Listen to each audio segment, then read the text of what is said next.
الحمدللہ نحمده ونستعینه ونستغفره ونؤمن به ونتوکل علیہ ونعوذ باللہ من شرور انفسنا ومن سیئات اعمالنا من يهده اللہ فلا مضل له ومن يضلله فلا هادی له ونشهد ان لا الہ الا اللہ وحدہ لا شریک له ونشهد ان سیدنا محمدا عبدہ ورسولہ ارسلہ بالہدی ودین الحق لیظہرہ علی الدین کلہ وکفی باللہ شہیدا فصلی اللہ علیہ وسلم تسلیما کثیرا کثیرا اما بعد فاعوذ باللہ من الشیطان الرجیم بسم اللہ الرحمن الرحیم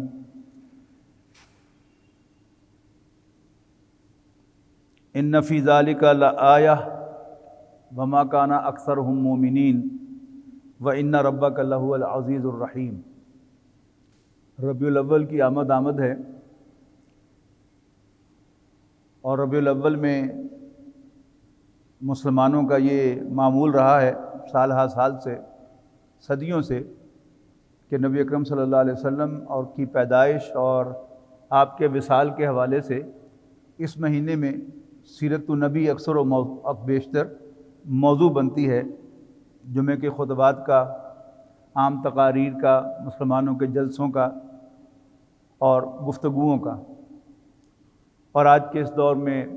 اخبار، ریڈیو اور ٹیلی ویژن کے پروگرامز کا۔ اس بار میں چاہتا ہوں کہ نبی اکرم صلی اللہ علیہ وسلم کی سیرت کے بیان سے پہلے، جو انشاءاللہ ہم ربیع الاول ہی میں کریں گے، میں اس گلدستے کا تذکرہ کرنا چاہتا ہوں جس کا سب سے خوبصورت پھول اور جو سب سے آخر میں اس گلدستے کے اندر جڑا گیا، نبی اکرم صلی اللہ علیہ وسلم کو اس گلدستے کے اندر رکھ کے دیکھیں کہ نبی اکرم صلی اللہ علیہ وسلم کی شان کیا ہے۔ اس کے لیے میں نے آپ کو آج سورۃ الشعراء کی 2 آیات سنائی ہیں۔ قرآن مجید کی بہت سی صورتیں وہ ہیں کہ جن میں انبیاء کرام کا تذکرہ، خاص طور پر اللہ کے رسولوں کا تذکرہ نام بنام اور ترتیب کے ساتھ آیا ہے۔ زمانی ترتیب کچھ یوں ہے کہ حضرت آدم علیہ السلام کے بعد آدم ثانی کہلاتے ہیں حضرت نوح علیہ السلام۔ اس کے بعد جس پیغمبر کا اس سلسلے میں تذکرہ ہے وہ ہیں حضرت ہود علیہ السلام۔ پھر اس سلسلے کی اگلی کڑی ہیں حضرت صالح علیہ السلام۔ پھر اس سے اگلی شخصیت جو اہم ترین ہے وہ حضرت ابراہیم علیہ السلام ہے، لیکن ان کی قوم پر باقاعدہ کہ انہوں نے قوم سے کیا کہا، قوم نے کیا جوابات دیے،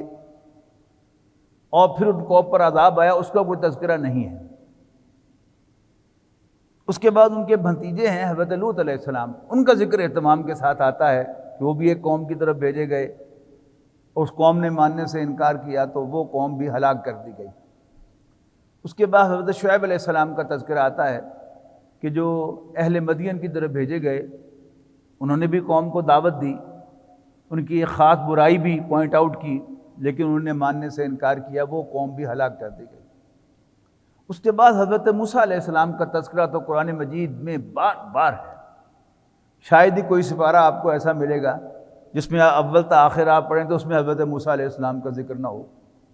اور جیسا کہ میں کئی بار عرض کر چکا ہوں کہ حفاظ کے لیے سب سے زیادہ پریشان کن شخصیت موسیٰ علیہ السلام کی ہے کہ اتنا کثرت کے ساتھ تذکرہ ہے کہ اگر حافظ ذرا سا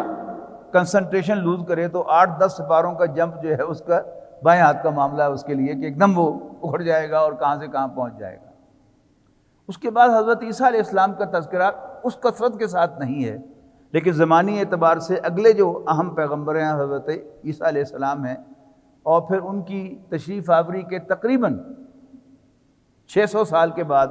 نبی اکرم صلی اللہ علیہ وسلم کی تشریف آوری ہوئی ہے کہ 571 عیسوی نبی اکرم صلی اللہ علیہ وسلم کی پیدائش ہے، اور 610 عیسوی نبی اکرم صلی اللہ علیہ وسلم پر وحی کا آغاز ہوا ہے۔ سب سے پہلی جو صورت جن میں ان رسولوں کا اسی خاص ترتیب کے ساتھ تذکرہ ہے وہ سورۃ الاعراف ہے، یعنی 8ویں اور 9ویں پارے کے اندر یہ صورت ہے۔ اس میں ان سب پیغمبروں کا ذکر ہے ترتیب کے ساتھ، پہلے نوح علیہ السلام کا، پھر ہود علیہ السلام کا، پھر صالح علیہ السلام کا، پھر لوط علیہ السلام کا، پھر شعیب علیہ السلام کا، اور پھر بڑی تفصیل سے موسیٰ علیہ السلام کا۔ تقریباً آدھا پارہ حضرت موسیٰ علیہ السلام کے تذکرے پر مشتمل ہے۔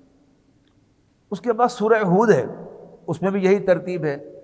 اس فرق کے ساتھ کہ اس میں حضرت نوح علیہ السلام کا تذکرہ زیادہ تفصیل کے ساتھ آیا ہے، اور باقی پیغمبروں کا تذکرہ جو ہے وہ تقریباً ایک ایک رکوع جو ہے وہ ان کے بارے میں آپ کو مل جاتا ہے، اور آخر میں حضرت موسیٰ علیہ السلام کا تذکرہ اختصار کے ساتھ ہے۔ اس کے بعد جو بڑے اہتمام کے ساتھ ان پیغمبروں کا تذکرہ ہے وہ 19ویں پارے میں سورۃ الشعراء میں ہے۔ اچھا، سورۃ الشعراء میں ایک خاص بات یہ ہے کہ یہاں ہر پیغمبر کے تذکرے کے بعد 2 آیات آتی ہیں، ان فی ذالک لآیہ، یقیناً اس میں ایک نشانی ہے، ان فی ذالک لآیہ وما کان اکثرهم مومنین، لیکن ان کی اکثریت ماننے والی نہیں ہے۔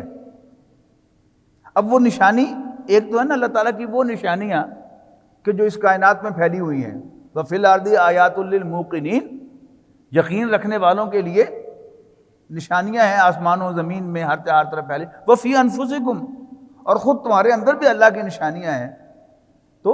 ایک تو وہ نشانیاں ہیں کہ جن میں انسان اللہ تعالیٰ کو پہچانتا ہے کہ واہ واہ،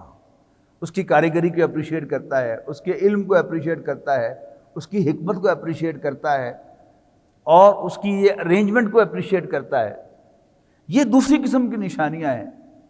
انہیں شاہ ولی اللہ رحمۃ اللہ علیہ نے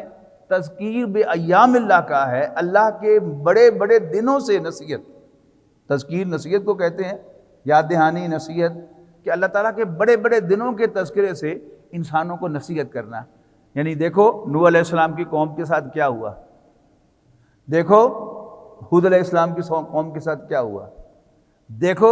لوط علیہ السلام کی قوم کے ساتھ، شعیب علیہ السلام کی قوم کے ساتھ، موسیٰ علیہ السلام کی جس کی طرف بھیجے گئے تھے فرعون، اس کے ساتھ کیا ہوا۔ اور ہر پیغمبر کے تذکرے میں آتا ہے ان فی ذالک لآیہ، یقیناً اس میں ایک نشانی ہے، وما کان اکثرهم مومنین، اور ان کے یعنی قریش میں سے اکثر ماننے والے نہیں ہیں، وَإِنَّ رَبَّكَ لَهُوَ الْعَزِيزُ الرَّحِيمُ، اور بے شک آپ کا رب اے نبی صلی اللہ علیہ وسلم بڑا زبردست اور بڑا رحم فرمانے والا ہے۔ اچھا، یہ بھی کمبینیشن آپ کو اسی صورت میں ملے گا کثرت کے ساتھ بار بار، ورنہ عام طور پر کیا ہے، عزیز الحکیم کہا جاتا ہے کہ اللہ تعالیٰ بالادست ہے،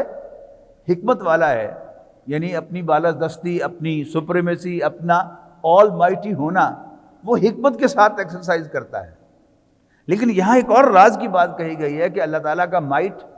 اس کی سپریمیسی، اس کی عظمت، اس کی پاور، وہ اللہ تعالیٰ کی رحمت کے ساتھ استعمال ہوتی ہے۔ اللہ تعالیٰ مواقع دیتا ہے، بار بار جھنجھوڑتا ہے کہ عذاب نہ ہو۔ اور یہاں ایک اور بات بھی پوشیدہ ہے کہ اللہ تعالیٰ کے ان عذاب کے فیصلوں کے اندر بھی اللہ تعالیٰ کی رحمت جو ہے وہ چھلک رہی ہوتی ہے۔ ورنہ جتنا بڑا جرم ہوتا ہے قوموں کا، اس کے پروپورشنیٹ سزا انہیں نہیں دی جاتی۔ ایک تو پہلے مواقع دیے جاتے ہیں کہ عذاب بھیجنا ہی نہ پڑے، اور جب عذاب بھیجا بھی جاتا ہے تو ذرا جسے کہتے ہیں نا کنٹرولڈ پنشمنٹ وہ ہوتی ہے کہ اللہ تعالیٰ جس کے اندر ذرا سا بھی کوئی ایمان ہے تو اللہ تعالیٰ اس کو کسی طریقے سے بچا لیتا ہے، نکال لیتا ہے، اور وہ اللہ تعالیٰ کے عذاب کا نشانہ نہیں بنتا۔ 11 رکوعوں پر مشتمل یہ صورت ہے۔ سب سے پہلے موسیٰ علیہ السلام کا تذکرہ ہے، یعنی ترتیب جو ہے اس میں بھی تھوڑی سی تبدیلی کی گئی ہے، اور حضرت موسیٰ علیہ السلام کا تذکرہ دوسرے رکوع میں، پھر تیسرے رکوع میں، اور پھر چوتھے رکوع میں بھی وہی کنٹینیو کرتا ہے، اور پھر آخر میں رکوع کے درمیان میں ہی وہ قصہ ختم ہو جاتا ہے۔ ان فی ذالک لآیہ، آیت نمبر 67 میں دیکھیے گا، ان فی ذالک لآیہ، یقیناً اس میں ایک نشانی ہے، وما کان اکثرهم مومنین، پر اکثر لوگ ماننے والے نہیں ہیں، وَإِنَّ رَبَّكَ لَهُوَ الْعَزِيزُ الرَّحِيمُ، اور یقیناً آپ کا رب آل مائٹی، زبردست، بالادست، رحم کرنے والا ہے۔ اس کے بعد حضرت ابراہیم علیہ السلام کا تذکرہ ہے۔ یہ بھی وہ جو ترتیب ہے اس کے خلاف ہے۔ ترتیب میں نوح علیہ السلام، ہود علیہ السلام، صالح علیہ السلام، ان کے بعد ہیں حضرت ابراہیم علیہ السلام، اور پھر ہیں لوط علیہ السلام اور شعیب علیہ السلام، اور پھر آخر میں موسیٰ علیہ السلام۔ لیکن یہاں دو اعتبارات سے ترتیب توڑی گئی، اللہ تعالیٰ کی حکمت ہے، وہ آپ غور کریں گے، غور کرتے چلے جائیں گے تو آپ کو سورت کا مطالعہ کر کے معلوم ہوگا کہ کیوں حضرت موسیٰ علیہ السلام کو پہلے لے کے آئے اور حضرت ابراہیم علیہ السلام کو پہلے لے کے آئے۔ لیکن بہرحال 5ویں رکوع سے حضرت ابراہیم علیہ السلام کا تذکرہ شروع ہو جاتا ہے۔ وَاتْلُ عَلَيْهِمْ نَبَأَ ابراہیم اذ قال لأبیہ وقومہ ما تعبدون۔ ذرا ان کو پڑھ کے سناؤ نا کتاب میں سے ابراہیم کی کہانی بھی، ابراہیم کا قصہ بھی، کہ جب انہوں نے اپنے والد اور اپنی قوم سے کہا ما تعبدون، یہ تم کن چیزوں کی عبادت کرتے ہو؟ قالوا نعبد اصناما، ہم تو بتوں کی پوجا کرتے ہیں، فنظل لها عاکفین، اور پھر ہم انہی کے پاس لگے بیٹھے رہتے ہیں، یعنی انہی کا اعتکاف کرتے رہتے ہیں، انہی کے پاس جڑ کے بیٹھے رہتے ہیں اور ان کے سامنے جھکتے رہتے ہیں۔ حضرت ابراہیم علیہ السلام کا تذکرہ 5ویں رکوع میں، اور پھر 6ٹھے رکوع سے پھر نوح علیہ السلام کا تذکرہ شروع ہوتا ہے۔ حضرت نوح علیہ السلام کا تذکرہ جو ہے، جیسے میں نے عرض کیا کہ اس کی سب سے زیادہ تفصیل یا تو سورۃ نوح میں ملے گی، لیکن سورہ نوح میں اصل حضرت نوح علیہ السلام کی فریاد ہے کہ جب فائنلی امت کے طرز عمل سے، اپنی قوم کے طرز عمل سے اور ان کے انکار کی روش سے تنگ آ کر انہوں نے آخر اللہ تعالیٰ کے حضور فریاد کر دی کہ ربی انی دعوت قومی لیلا و نہارا فلم یزدہم دعائی الا فرارا۔ ربا میں نے اپنی قوم کو صبح و شام پکارا، دن رات پکارا، لیکن جوں جوں میں ان کو پکارتا رہا وہ ان کے انکار میں اور دور بھاگنے میں اضافہ ہوتا چلا گیا۔ تو سورہ نوح میں اصل میں حضرت نوح علیہ السلام کی فریاد ہی ہے، 2 رکوعوں پر مشتمل صورت ہے اور پوری کی پوری حضرت نوح کے فریاد پر مشتمل ہے۔ لیکن قوم کے ساتھ جو بھی ان کا معاملہ ہوا، جو بھی بحث و تمہیز ہوئی، اس کا زیادہ تذکرہ آپ کو سورہ ہود میں ملے گا۔ باقی جو ان پرنسپل تمام رسولوں کے درمیان جو مشترک بات ہے وہ آپ کو یہاں پر ملے گی اس تذکرے میں بھی، کہ کذبت قوم نوح المرسلین، قوم نوح نے بھی پیغمبروں کو جھٹلایا۔ اذ قال لهم اخوهم نوح الا تتقون، جب ان سے ان کے بھائی نوح نے کہا علیہ السلام، الا تتقون، کیا تم ڈرتے نہیں ہو اللہ سے؟ انی لکم رسول امین، بے شک میں تمہاری طرف بھیجا ہوا ایک ٹرسٹ وردی پیغمبر ہوں، با اعتماد پیغمبر ہوں۔ فاتقوا اللہ واطیعون، بس اللہ سے ڈرو اور میرا کہنا مانو۔ یہ جو ٹرسٹ وردی ہونا ہے پیغمبر کا، یہ بڑی بنیادی کوالیفیکیشن ہے کسی رسول کے لیے۔ یعنی باقی انبیاء کے تذکرے ہمیں زیادہ معلوم نہیں ہیں، ان کی سیرت کا زیادہ مطالعہ ہمارے مطالعے میں نہیں آیا، لیکن نبی اکرم صلی اللہ علیہ وسلم کی سیرت کو تو بچہ بچہ جانتا ہے، اس حد تک کہ وحی کے آغاز سے پہلے نبی اکرم صلی اللہ علیہ وسلم کو صادق اور امین تسلیم کیا گیا کہ ہاشمیوں کا یہ نوجوان صلی اللہ علیہ وسلم یہ سچا ہے اور کھرا ہے، دھوکہ نہیں دیتا کسی کو اور جھوٹ نہیں بولتا۔ تو یہاں یعنی ہر پیغمبر جو ہے یہ تذکرہ کرتا ہے کہ انی لکم رسول امین، میں تمہاری طرف بھیجا ہوا اللہ کا ٹرسٹ وردی پیغمبر ہوں۔ امانت کہتے ہیں نا ٹرسٹ کو، اور امین ٹرسٹ وردی، جس کے پاس کوئی امانت رکھوائی جائے تو بے فکر ہو کے اس سے واپس لی جا سکتی ہے، اور اگر اس پر کوئی بھروسہ کیا جائے تو وہ اس قابل ہوتا ہے کہ اس پر ٹرسٹ کیا جائے۔ تو انی لکم رسول امین، یہ جو ہے جملہ آپ کو ہر پیغمبر کے تذکرے میں ملے گا۔ حضرت نوح علیہ السلام نے بھی یہی فرمایا، حضرت ہود نے، حضرت صالح نے، حضرت لوط نے، حضرت شعیب نے، انی لکم رسول امین، میں تمہاری طرف بھیجا ہوا ایک ٹرسٹ وردی پیغمبر ہوں۔ نوح علیہ السلام نے فرمایا کہ انی لکم رسول امین فاتقوا اللہ واطیعون وما اسألکم علیہ من اجر، اور میں تم سے کوئی اجرت نہیں مانگتا، میں تم سے کوئی ریکمپنسیشن طلب نہیں کرتا، ان اجریہ الا علی رب العالمین، میری اجرت، میری ریکمپنسیشن تو رب العالمین کے ذمہ ہے۔ جب کوئی گائیڈ کرنے والا ون وے اور دا ادر آپ سے مانگنا بھی شروع کر دے کچھ، تو پھر اس کی دعوت،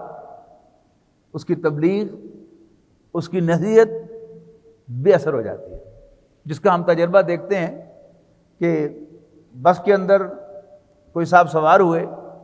انہوں نے 2 منٹ کی بڑی اچھی واز کی، نصیحت کی، اور اس کے بعد پھر انہوں نے چندہ مانگ لیا، خاپلے نہیں مانگا، یا انہوں نے ساتھ کوئی چیز فروخت کرنا شروع کر دی، تو پھر اس سے وہ جو انہوں نے بات کہی ہوتی ہے جو دل کو جا کے لگی تھی، بڑی معقول بات معلوم ہوئی تھی، لیکن انسان فوراً اس کے بارے میں یہ محسوس کرتا ہے کہ یار اس کا اصل مقصد یہ تھا، اور اس نے یہ جو پہلے دین کی بات، نصیحت کی بات کی تھی، یہ ایک فراڈ تھا، اور یہ ہمیں خام خواہ متوجہ کرنے کے لیے تھا، لہذا جو بات اس نے کہی ہوتی ہے شاید ہی کہیں آپ کا تجربہ ہوا ہو کہ کسی نے اس کی نصیحت قبول کی ہو۔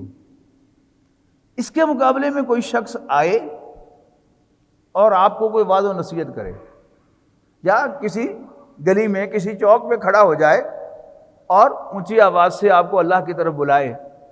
آپ اس کو پیسے دینا بھی چاہیں تو نہیں، وہ کہے کہ نہیں، میں نے اس لیے نہیں کہا، میں تو آپ کی خیر خواہی کے لیے یہ بات کہہ رہا ہوں، تو وہ بات پھر آپ کو بڑی لگتی ہے۔ لندن میں ایک صاحب سے ملاقات ہوئی، تو وہ اپنا بتاتے ہیں کہ تبلیغ جماعت کے لوگ ان کے گھر آئے، تو کہتے ہیں میں اٹھ کے اندر گیا، وہ بینک مینیجر تھے لندن میں کسی بینک کے،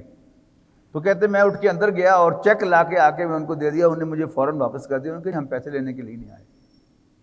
اور وہ آج یعنی آج سے 19 سال پہلے ان سے ملاقات ہوئی تھی، 20 سال پہلے، تو اس وقت انہوں نے کہانی سنائی، آج بھی غالباً اس کے بعد میری ملاقات نہیں ہوئی، میرا خیال ہے کہ آج بھی وہ تبلیغ جماعت کے سرگرم کارکن ہوں گے، یعنی انہوں نے سمجھا کہ یہ کوئی فنڈز لینے کے لیے آئے ہیں، تو اندر سے جا کر انہوں نے چیک لا کر ان کے دے دیا، انہوں نے کہا نہیں ہم یہ پیسے لینے کے لیے نہیں آئے۔ اب کیا ہے، انہوں نے بینک کی نوکری چھوڑی، کوئی کاروبار شروع کیا، باقی آگے اللہ تعالیٰ دستگیری فرمانے والا ہے، وہ جانے، اس کا کام جانے کہ وہ اس شخص کے معاش کا کیا بندوبست کرتا ہے۔ لیکن اس وقت جو میرا موضوع وہ نہیں ہے، میرا موضوع یہ ہے کہ جو بھی آپ سے واضح و نصیحت کی اجرت طلب کرے گا، اس کی بات جو ہے وہ بے اثر ہو کے رہ جائے گی۔ تو ہر پیغمبر آ کر بڑے واشگاف الفاظ میں، کھلے الفاظ میں یہ کہتا رہا، ما اسألکم علیہ من اجر، میں تم سے کوئی اجرت طلب نہیں کرتا، ان اجری الا علی رب العالمین، میری اجرت تو رب العالمین کے ذمے ہے۔ فاتقوا اللہ، پھر دوبارہ کہا فاتقوا اللہ واطیعون، اللہ سے ڈرو اور میرا کہنا مانو۔ قالوا، انہوں نے کہا کہ انؤمن لک، کیا ہم تیری بات پر اعتماد کریں؟ یعنی ایمان کے بعد اگر بے آئے، ایمان باللہ، تو اس کا مطلب ہوتا ہے ایمان لانا، ٹو بلیو ان، اور اگر ایمان کے بعد لام آئے تو اس کا مطلب ہوتا ہے ٹرسٹ کرنا۔ انؤمن لک، کیا ہم آپ پر ٹرسٹ کریں؟ وتواکل ارذلون، اور ہم میں سے جو لوور کلاس ہے، ہم میں سے یعنی لوور کلاس کے جو لوگ ہیں، آپ کے ساتھ دینے والے وہ ہیں، کوئی صاحب حیثیت آدمی آپ کے ساتھ نہیں ہے۔ یہ اعتراض کیا انہوں نے۔ حضرت نوح علیہ السلام نے جواب دیا، قال وما علمی بما کانوا یعملون، مجھے یہ نہیں پتا کہ وہ کام کیا کرتے ہیں، وہ کیا کرتے ہیں یہ مجھے معلوم نہیں ہے۔ اچھا، یہ چیز جو ہے، اگر آپ دین کی دعوت کے لیے کچھ کرنا چاہیں اور آپ بستی بستی کریا کریا جائیں، کبھی ادھر جائیں کبھی ادھر جائیں، تو جو اب آپ دیہاتوں میں جائیں گے جہاں چودھری اور کمی کا فرق ہے، تو گاؤں کا چودھری تقاضا کرے گا اگر یہ آپ میرے ڈیرے میں درس دیں، آپ میرے ڈیرے میں بیان کریں، اس لیے کہ اپنے ڈیرے میں وہ چوئی صاحب ہے، اور مسجد میں اگر جائے گا اس کا کمی بھی اس کے ساتھ آ کے کھڑا ہو سکتا ہے، گاؤں کا مصلی بھی اس کے ساتھ آ کے کھڑا ہو سکتا ہے، اور کوئی آدمی خواہ دنیاوی اعتبار سے کوئی بھی حیثیت رکھتا ہے، مسجد میں جا کے ایک ہی صف میں کھڑے ہو گئے محمود و ایاز، نہ کوئی بندہ رہا نہ کوئی بندہ نواز، تو چودھری کی چودراہٹ میں فرق آتا ہے مسجد آنے میں۔ تو اب حضرت نوح علیہ السلام پر وہ اعتراض کر رہے ہیں کہ ہاں آپ کی باتیں کچھ اچھی لگتی ہیں، لیکن ہم آپ کی محفل میں نہیں جا سکتے، اس لیے کہ ہمارے کمی کاری جو ہیں وہ آپ کے پاس چودھری بن کے بیٹھے ہوتے ہیں، اور ان کے ساتھ جا کر بیٹھنا یہ ہمارے لیے ممکن نہیں۔ حضرت نوح علیہ السلام نے فرمایا کہ مجھے نہیں معلوم کہ وہ کیا کرتے ہیں، ان حسابہم الا علی ربی، ان سے اپنے کام کا حساب لینا میرے رب کے ذمہ ہے۔ لو تشعرون، کاش تم اس بات کو سمجھو۔ اور بڑے صاف الفاظ میں کہا نوح علیہ السلام نے، وما انا بطارد المؤمنین، اور میں مومنوں کو نکالنے والا، ہانک دینے والا نہیں ہوں کہ تمہیں انٹرٹین کرنے کے لیے میں انہیں کہا کہ تم چلے جاؤ میری محفل سے۔ یہ نہیں ہو سکتا، تم نے میری بات سننے کے لیے آنا ہے تو آؤ، اور اگر تمہاری شان میں فرق آتا ہے تو گھر بیٹھے رہو۔ اب انہوں نے تھریٹ کرنا شروع کیا، قالوا لئن لم تنتہی یا نوح، اگر تم باز نہ آئے، لتکونن من المرجومین، تو ہم تمہیں پتھر مار مار کے ہلاک کر دیں گے، رجم کر دیں گے۔ اس کے بعد یعنی میں آپ کو صرف دکھانا چاہتا ہوں کہ نبی اکرم صلی اللہ علیہ وسلم کس سلسلے کی کڑی ہیں۔ اس کے بعد پھر اگلے رکوع میں ذکر ہے حضرت ہود علیہ السلام کا، آیت نمبر 123 سے، کذبت عاد للمرسلین، قوم عاد نے بھی پیغمبروں کو جھٹلایا، اذ قال لهم اخوهم ہود الا تتقون، جب ان سے بھی ان کے بھائی ہود نے کہا کہ تم ڈرتے نہیں ہو، انی لکم رسول امین، میں تمہاری طرف بھیجا ہوا ایک ٹرسٹ وردی پیغمبر ہوں، فاتقوا اللہ واطیعون، پس اللہ سے ڈرو اور میرا کہنا مانو، وما اسألکم علیہ من اجر، میں تم سے کوئی اجرت نہیں مانگتا، ان اجریہ الا علی رب العالمین، میری اجرت تو رب العالمین کے ذمہ ہے۔ اتبنون بکل ریع آیۃ تعبثون، کیا تم ہر اونچی زمین پر ایک نشان بناتے ہو، جھنڈا لگا دیتے ہو اور وہاں پرستش شروع کر دیتے ہو مختلف چیزوں کی؟ وَتَتَّخِذُونَ مَصَانِعَ لَعَلَّكُمْ تَخْلُدُونَ، اور تم ایسی ایسی کاریگریاں دکھاتے ہو اپنے گھروں پر، اپنے مکانوں پر، اپنی عمارتوں پر، جیسے کہ تم ہمیشہ رہنے والے ہو۔ وَإِذَا بَطَشْتُمْ بَطَشْتُمْ جَبَّارِينَ، اور جب تم کسی پر ہاتھ ڈالتے ہو تو بڑے ظالمانہ انداز میں ہاتھ ڈالتے ہو، یعنی ٹائرنٹس، وہی چودھریانہ جو طرز عمل ہے، وڈیرے والوں طرز عمل ہے، اس پر واقع وہ زد مار رہے ہیں۔ فاتقوا اللہ واطیعون، پس اللہ سے ڈرو اور میرا کہنا مانو۔ واتقوا الذی امدکم بما تعلمون، امدکم بانعام وبنین وجنات وعیون، اور ڈرو اس سے، اس نے تمہیں وہ چیزیں پہنچائیں، بہم پہنچائیں جن کو تم جانتے ہو، اور اس نے تمہاری مدد کی چوپایوں سے اور بیٹوں سے، وجنات وعیون، اور چشموں اور باغات سے، انی اخاف علیکم عذاب یوم عظیم، مجھے تمہارے بارے میں ایک بڑے دن کے عذاب کا خطرہ ہے، ڈر ہے۔ قالوا سواء علینا، تو وہ کہنے لگے کہ ہمارے لیے برابر ہے، اوعظت ام لم تکن من الواعظین، کہ تم ہمیں کوئی نصیحت کرو یا بالکل نصیحت نہ کرو۔ ان ھذا الا خلق الاولین، اور کچھ نہیں، جو کچھ تم کہہ رہے ہو یہ پرانی کہانیاں ہیں، پچھلے نبیوں سے بھی یہ کہا گیا تھا، پچھلے نبیوں نے بھی یہ کہا تھا لوگوں نے، اور تم بھی انہی کو دہرا رہے ہو، کوئی خاص بات نہیں ہے۔ وما نحن بمعذبین، اور یہ جو تم ہمیں عذاب سے ڈرا رہے ہو، ہمیں کبھی عذاب سے دوچار نہیں ہونا پڑے گا، کبھی ہم پر عذاب نہیں آئے گا۔ فَكَذَّبُوهُ، تو انہوں نے ہود علیہ السلام کو جھٹلا دیا۔ فَأَهْلَكْنَاهُمْ، تو ہم نے انہیں ہلاک کر دیا۔ پھر وہی بات، إِنَّ فِي ذَلِكَ لَآيَةً وَمَا كَانَ أَكْثَرُهُم مُؤْمِنِينَ وَإِنَّ رَبَّكَ لَهُوَ الْعَزِيزُ الرَّحِيمُ۔ اس کے بعد قوم سمود، كَذَّبَتْ ثَمُودُ الْمُرْسَلِينَ، قوم سمود نے بھی پیغمبروں کو جھٹلایا، اور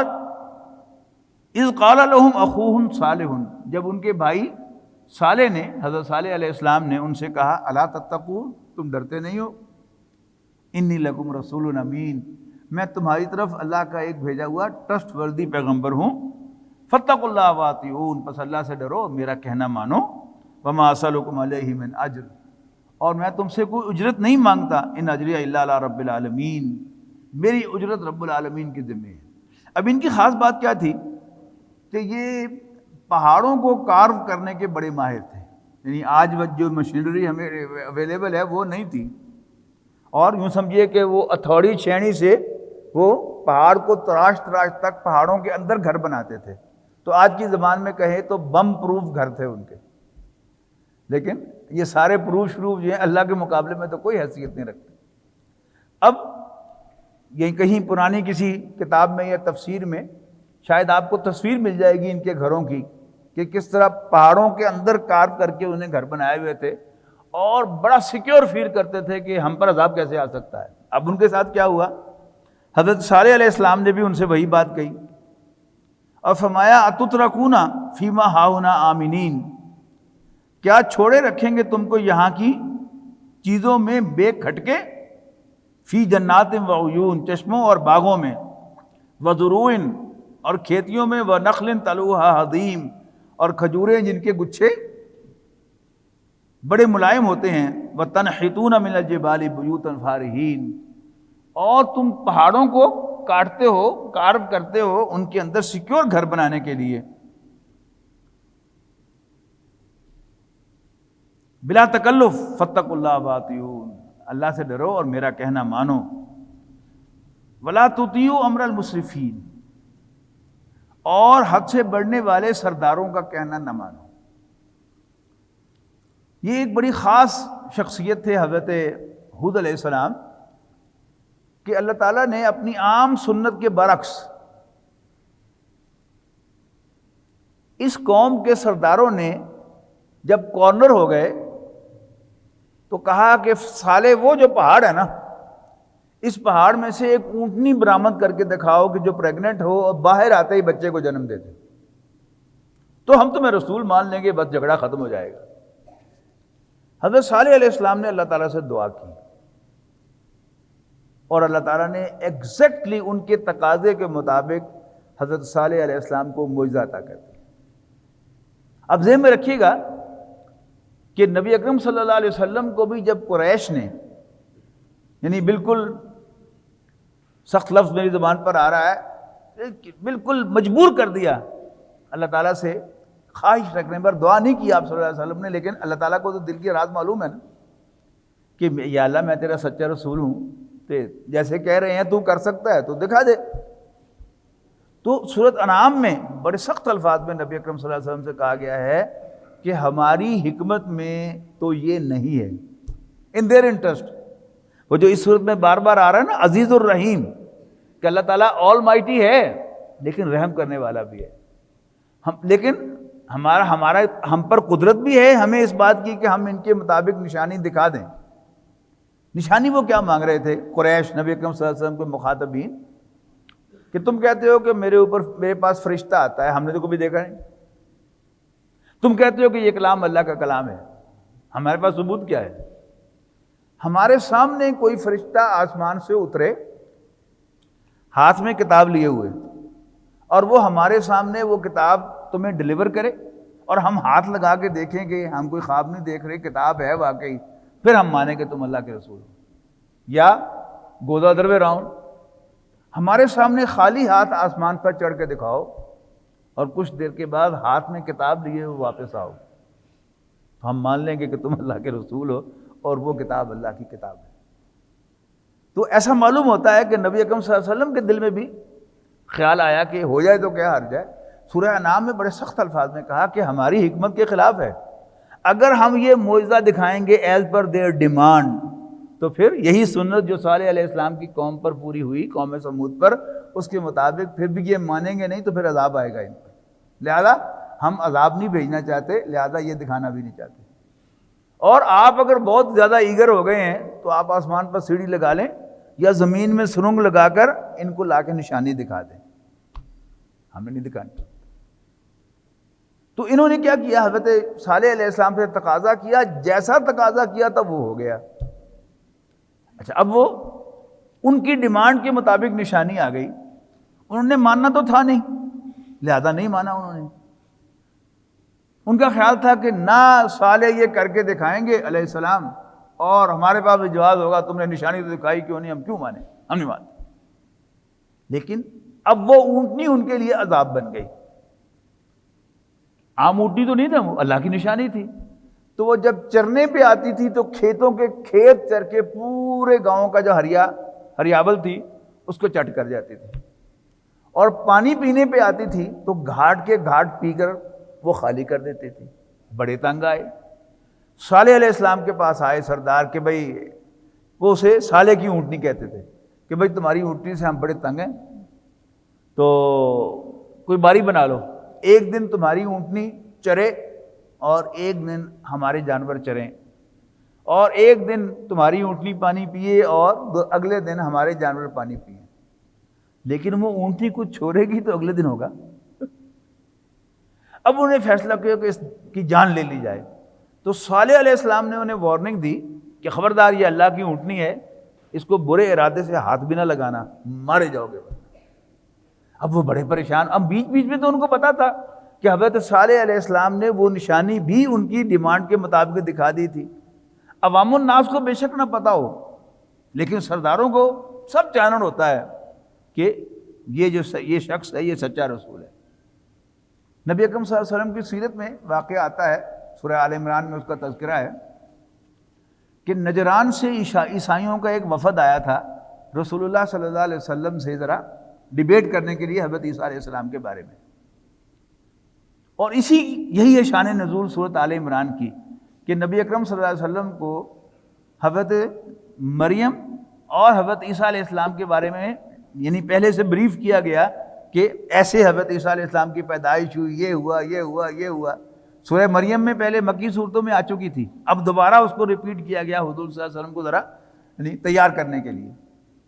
جب وہ وہاں سے چلنے لگے تو جو بڑا پادری تھا اس کا ایک بھائی بھی ساتھ تھا، تو اس کا جو گدھا تھا یا خچر تھا وہ بدکا، تو اس نے اس خچر کو مخاطب کر کے کہا، اے بندہ مان، یعنی اس کی الفاظ دہرا رہا ہوں کہ وہ فلانے ٹمکانے جھوٹے نو جا کے ذرا سی آج گل بات کرنی ہوتا۔ وہ پادری نے کہا باز آؤ، وہ سچا نبی ہے اللہ کا۔ تو چھوٹے بھائی نے بڑے بھائی سے کہا کہ اگر وہ سچے نبی ہیں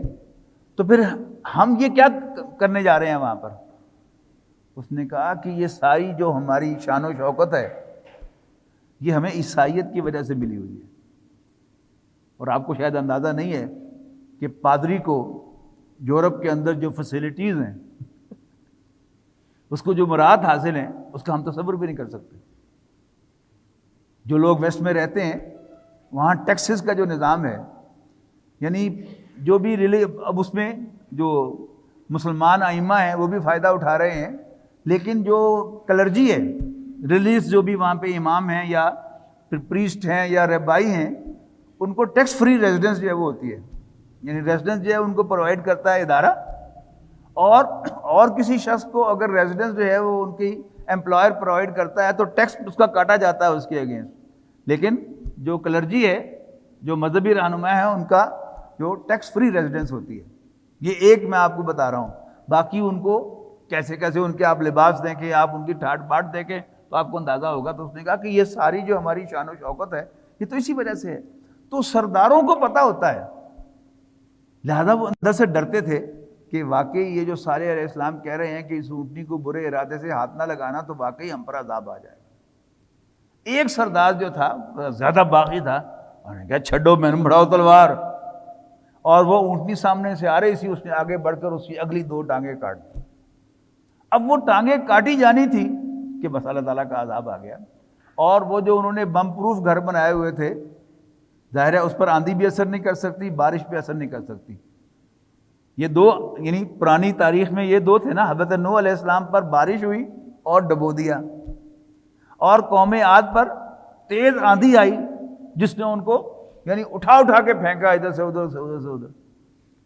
وہ سمجھتے تھے کہ یعنی ہمارے گھروں پر نہ آندھی اثر کر سکتی ہے، نہ بارش جو ہے اس سے تباہ ہو سکتے ہیں، تو اللہ تعالیٰ نے ان پر زلزلہ بھیج دیا اور وہ اپنے گھروں میں اوندے پڑے ہوئے رہ گئے۔ حضرت صالح علیہ السلام کے بعد حضرت ابراہیم علیہ السلام ہے۔ حضرت ابراہیم علیہ السلام کا تذکرہ قرآن مجید میں بار بار ہے، اور خاص طور پر اس میں جو نوٹ کرنے کی بات ہے کہ قرآن مجید میں حضرت ابراہیم علیہ السلام کو خود نبی اکرم صلی اللہ علیہ وسلم کے لیے ایک رول ماڈل کے طور پر پیش کیا ہے۔ ذو الحج کے مہینے میں آپ کو یاد ہے، جو لوگ یہاں باقاعدگی سے نماز پڑھتے ہیں، کہ سورہ نحل میں نبی اکرم صلی اللہ علیہ وسلم سے کہا گیا وَاتَّبِعْ مِلَّتَ ابراہیم، واحد کے صیغے میں، کہ اے نبی آپ بھی ابراہیم یکسو کے طریقے کی پیروی کریں۔ تو انہیں امام الناس کہا، نوع انسانی کے امام، انہیں خلیل اللہ کہا۔ کتنی بڑی بات ہے کہ آپ ایک کالج میں پڑھتے ہیں، آپ کی کلاس کے 50 طالب علم ہیں، کسی ایک کو آپ دوست بناتے ہیں۔ آپ کسی ادارے میں کام کرتے ہیں، وہاں 200 ملازمین ہیں، لیکن کسی ایک کو آپ اپنا دوست بناتے ہیں، دوست کہتے ہیں۔ تو پوری نوع انسانی کے ارب انسانوں میں سے ایک ہی شخص ہے جس کو اللہ تعالیٰ نے کہا ہے کہ وہ میرا دوست ہے، خلیل اللہ ہے، وہ حضرت ابراہیم علیہ السلام ہے۔ تو نبی اکرم صلی اللہ علیہ وسلم سے کہا کہ اتبع ملت ابراہیم حنیفہ، آپ بھی ابراہیم کے طریقے کی پیروی کریں۔ قرآن مجید میں کہا رہا کیا جا رہا ہے؟ ان کے بھتیجے حضرت لوط علیہ السلام۔ حضرت لوط علیہ السلام بھی ایک قوم کی طرف بھیجے گئے۔ اس میں خاص تبدیلی یہ ہوئی کہ حضرت لوط علیہ السلام سے ایک نیا سلسلہ شروع ہوا، یعنی حضرت نوح، حضرت ہود، حضرت صالح، یہ صرف عقیدے کی دعوت دیتے تھے، اور حضرت لوط علیہ السلام نے پہلی دفعہ تاریخ میں اس بنیادی عقیدے کی دعوت کے ساتھ ساتھ ایک معاشرتی برائی کو بھی ٹارگٹ کیا کہ باز آ جاؤ اس سے۔ وہ جو ایک بڑا کبھی عمل تھا کہ مردوں کے اندر ہم جنس پرستی، سوڈمی، اس کو پریکٹس کرتے تھے، اس سے منع کیا۔ وہ اس سے باز نہیں آئے، بلکہ ان کو تنگ کیا حضرت لوط علیہ السلام کو کہ نکال کڈو نے اپنی بستی جو باہر، اخرجوہم، سرداروں نے کہا لوگوں سے اخرجوہم من قریتکم انہم اناس یتطہرون، کڈو نے اپنی بستی جو باہر، بڑے حاجی بنے پھر دے جے۔ اللہ تعالیٰ نے بھی کمال کا کام کیا، یعنی ان پر عذاب کا ان کو پوری طرح حقدار ثابت کرنے کے لیے، ہر بندہ کہے کہ وہ اس کے حقدار ہیں، کیا کیا کہ جو فرشتے عذاب لانے کے لیے بھیجے گئے ان پر، ان کو ٹین ایج لڑکوں کی شکل میں بھیج دیا، اور جو ہی وہ بستی میں داخل ہوئے تو خبر جنگل کی آگ کی طرح پھیل گئی کہ آج لوط کے ہاں بڑے خاص مہمان آئے ہیں، اور سب بڑے بڑے سردار جو ہے وہ حضرت لوط علیہ السلام کے گھر پہنچ گئے کہ یہ اپنے مہمان ہمارے حوالے کر دیں۔ تو وہ منتیں کر رہے ہیں کہ بھائی نہ مجھے میرے مہمانوں کے بارے میں رسوا نہ کرو، میں تمہیں اپنی بیٹیاں جو ہیں وہ تمہارے نکاح میں دیکھ سکتا ہوں، ان سے اپنی خواہش پوری کرو، جنسی خواہش، لیکن میرے مہمانوں کے بارے میں مجھے رسوا نہ کرو۔ تو وہ مہمان کہنے لگے کہ لوط ڈریے مت، فکر نہ کیجیے، ہم تو اللہ کے بھیجے ہوئے فرشتے ہیں، اور اب ہم آ گئے ہیں ان پر عذاب لانے کے لیے۔ تو پھر اس پر جو عذاب آیا وہ ایک انوکھا عذاب تھا۔ وہ کیا تھا کہ فرشتوں نے اس بستی کو اٹھایا اور اوپر لے جا کر الٹا کر دیا، اور وہ پٹک دیے گئے زمین پر، اور اس کے ساتھ ساتھ ان کے جو بڑے بڑے سردار تھے ان پر پتھر، یعنی مٹی کے پتھروں کو میزائل بنا کر مارا کہ وہ ان کو ان کے سر میں لگے، اور ان کا بھیجا جو ہے پہاڑ کا جسم میں سے گزر کر ان کو مار دیا، اور پوری بستی کو تباہ کر دیا، تل پٹ کر دیا، یعنی اپ سائڈ ڈاؤن۔ یہ ان پر عذاب آیا۔ اس کے بعد قوم شعیب، یعنی حضرت شعیب علیہ السلام، یہ اہل مدین کی طرف بھیجے گئے، ان کا بزنس تھا، پروفیشن ان کا۔ یہ مدین شہر دو تجارتی راستوں کے سنگم پر واقع تھا، تو انہوں نے وہاں پر دکانیں بنا لی، اور ہر چار طرف سے جو مال آتا تھا اس کو خرید کر اپنی دکانوں پہ رکھ لیتے تھے، اور باقی تین طرف کے آنے والے تاجر تھے جو مال خریدتے تھے، تو بجائے اس کے کہ ان کو حیصل ہو کہ وہ ادھر بھی مال لینے کے لیے جائیں، ادھر بھی جائیں، ادھر بھی جائیں، تو ان کو ایک آسانی تھی کہ ایک جگہ سے مال خرید لیں۔ اب اس منوپلی کا فائدہ اٹھاتے ہوئے یہ ناپ تول میں کمی کرتے تھے۔ تو حضرت شعیب علیہ السلام نے ایک تو وہ عقیدے کی دعوت دی، اللہ کے سوا کسی کو نہ پوجو، میں تمہاری طرف بھیجا ہوا رسول ہوں، اللہ سے ڈرو اور میرا کہنا مانو، اور ساتھ ہی ساتھ انہوں نے منع کیا یہ حرکت چھوڑ دو۔ اس میں خاص بات اور بھی کہی، وہ کیا تھی کہ تم کھاتے پیتے ہو، اللہ کا تم بڑا بڑا فضل ہے، کیوں یہ گھٹیا حرکت کرتے ہو؟ یعنی کوئی بیچارہ ریڑھی والا آدمی ہے، وہ پھل کی ریڑھی لگا کے بیٹھا ہوا ہے، اور اگر رات بھر پھل جو ہیں وہ پڑے رہیں گے، صبح تو بالکل زیرو ہو جائیں گے گل کے. تو اگر بیچارہ تھوڑی بہت کوئی خراب مال بھی بیچ میں بیچ دے تو شاید اللہ تعالیٰ بھی اس کی رعایت کر لے. لیکن ایک کھاتا پیتا آدمی جب یہ حرکت کرتا ہے تو پھر وہ کسی رعایت کا مستحق نہیں رہتا. تو پھر ان پر بھی اللہ تعالیٰ کی طرف سے عذاب آیا. اس کے بعد قرآن مجید میں بار بار تذکرہ موسیٰ علیہ السلام کا ہے. موسیٰ علیہ السلام اولاً فرعون کی طرف بھیجے گئے. فرعون کون تھا؟ ایک بادشاہ تھا، اور اس نے بنی اسرائیل کو اپنا غلام بنا رکھا تھا. یعنی بنی اسرائیل جو حضرت یوسف علیہ السلام کے ساتھ مصر گئے تھے، پورا کا پورا خاندان، اور پھر جس بادشاہ نے انہیں بلایا تھا، یعنی یوسف علیہ السلام کا جس کے محسن حضرت یوسف علیہ السلام سے اس نے کہا تھا کہ ویل ڈن، سارا مصر تمہارا ہے، جہاں مرضی آباد ہو جاؤ. تو انہوں نے اپنی پوری فیملی کو بلا لیا اور وہاں آباد کر دیا. لیکن جب انقلاب آیا اور کوئی اور خاندان حاکم ہوا تو انہوں نے بنی اسرائیل کو اپنا غلام بنا لیا اور ان سے بیگار لینا شروع کر دیا. اللہ تعالیٰ کو اس قوم پر رحم آیا تو موسیٰ علیہ السلام کو بھیجا. تو موسیٰ علیہ السلام کی خبر فرعون کو کسی طرح خواب آیا یا کسی نجومی نے بتایا، یعنی اندازہ ہو گیا کہ اب میری حکومت کو خطرہ ہے ایک بچے سے جو بنی اسرائیل میں پیدا ہوا. قرآن مجید نے تفصیل نہیں بتائی، یعنی کچھ لوگ کہتے ہیں کہ نجومی نے بتایا، کچھ لوگ کہتے ہیں ہمیں بکواس ہے. تو اللہ تعالیٰ کے پاس تو کئی طریقے ہیں یہ بتانے کہ اس کو خواب بھی آ سکتا ہے، کسی اور کو خواب آ جائے اور وہ بتا دے. بہرحال اس نے بنی اسرائیل کے بچے قتل کرنے شروع کر دیے، اپنے سپاہی بھیج دیے بنی اسرائیل کی بستی میں، اور جہاں پتہ چلتا کہ اس گھر میں کوئی بچہ پیدا ہوا ہے وہ زبردستی ماں کی گود سے بچہ چھینتے اور اس کو ذبح کر دیتے. اللہ تعالیٰ نے حضرت موسیٰ علیہ السلام کو بچا لیا. ماں کے دل میں بات ڈالی کہ تم ایک صندوق میں ڈال کے اس کو دریا میں بہا دو. اور پھر اللہ تعالیٰ کے کام دیکھیے. حضرت موسیٰ اسی فرعون کے محل میں آپ نے پرورش پائی، اور پھر اللہ تعالیٰ نے وہاں سے نکال لیا ان کو ایک خاص طریقے سے، اور پھر واپسی پر انہیں رسالت سے سرفراز فرمایا، ان کو صرف ہم کلامی بخشا. دا اونلی پیغمبر کہ جن کو اللہ تعالیٰ نے یہ شرف بخشا ہے کہ اس زمین پر اللہ تعالیٰ نے ڈائریکٹ خطاب کیا ان سے، وہ موسیٰ علیہ السلام کلیم اللہ کہلائے. اور پھر اللہ تعالیٰ نے انہیں کیسے کامیابی دی کہ فرعون اور آل فرعون کو سمندر کے بیچ میں لے جا کر سمندر چلا دیا. پہلے ٹھہرایا، بنی اسرائیل کو پار کرا دیا، اور پھر فرعون اور آل فرعون کو غرق کر دیا. اب جو دوسرا فیز تھا حضرت موسیٰ علیہ السلام کی پیغمبری کا، یہ ٹورز بنی اسرائیل تھا. الا بنی اسرائیل انی رسول اللہ الیکم، میں تمہاری طرف بھیجا ہوا اللہ کا رسول ہوں. یا قوم لما تؤذوننی وقد تعلمون انی رسول اللہ الیکم، میں تمہاری طرف بھیجا ہوا اللہ کا رسول ہوں. اب ان سے تقاضا ہوا کہ تم فلسطین اپنے ہوم لینڈ کو فتح کرو اور وہاں پر اللہ کے دین کو قائم کرو. لیکن قوم نے لڑنے سے انکار کر دیا. حضرت موسیٰ علیہ السلام بہت مایوس ہوئے. انہوں نے اللہ تعالیٰ کے حضور عرض کر دیا کہ ربا، میرا بس تو اپنے اوپر یا اپنے بھائی پر چلتا ہے، تو ہمارے اور اس نافرمان قوم کے درمیان جدائی پیدا کر دے. تو اسی صحرا میں حضرت موسیٰ علیہ السلام کا انتقال ہوا، حضرت ہارون کا انتقال ہوا. پھر 40 سال اس صحرا میں بھٹکنے کے بعد، یعنی وہ نسل جو صحرا میں پیدا ہوئی تھی اور صحرا میں جوان ہوئی تھی، جب وہ جوان ہوئی تو پھر انہوں نے جنگ کی. اسی پر اقبال نے کہا ہے نا کہ فطرت کے تقاضوں کی کرتا ہے نگہ بانی، یا بندہ صحرائی یا مرد کوہستانی. تو جو ایئر کنڈیشن کمروں میں بیٹھ کے پلتا ہے وہ جہاد نہیں کر سکتا. یہ سوچنے کی بات ہے نا سب ہماری. تو انسان اتنا کم کوش ہو جاتا ہے. اور یہی بات جو ہے وہ ہماری افواج کے بارے میں بھی بجا طور پر کچھ لوگ کہتے ہیں، صحیح کہتے ہیں، کہ جب فوج کم کوش ہو جائے، ایئر کنڈیشن میں بیٹھنے لگے، تو پھر وہ قوم کیسے لڑے گی، وہ فوج کیسے لڑے گی. تو انہوں نے پہلی قوم نے لڑنے سے انکار کیا. پھر یہ جو صحرا میں پل کے جوان ہونے والے تھے، جنہوں نے جنگ کی، فتح کیا. حضرت موسیٰ علیہ السلام کے ساتھ بعد آتے ہیں حضرت عیسیٰ علیہ السلام. حضرت عیسیٰ علیہ السلام کی 2 حیثیتیں قرآن مجید نے بیان کی ہیں.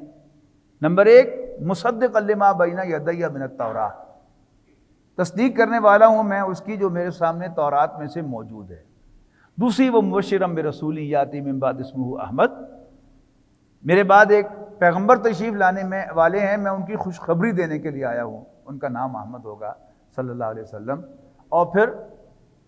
600 سال تک کوئی پیغمبر نہیں رہا زمین پر، اور ان کے 600 سال کے بعد 610 عیسوی میں نبی اکرم صلی اللہ علیہ وسلم پر وحی کا آغاز ہوا ہے۔ تو جیسا کہ میں نے ابتدا میں عرض کیا تھا کہ ربیع الاول کے آمد ہے، آئندہ جمعہ جو ہے وہ ربیع الاول میں ہوگا انشاءاللہ ہمارا،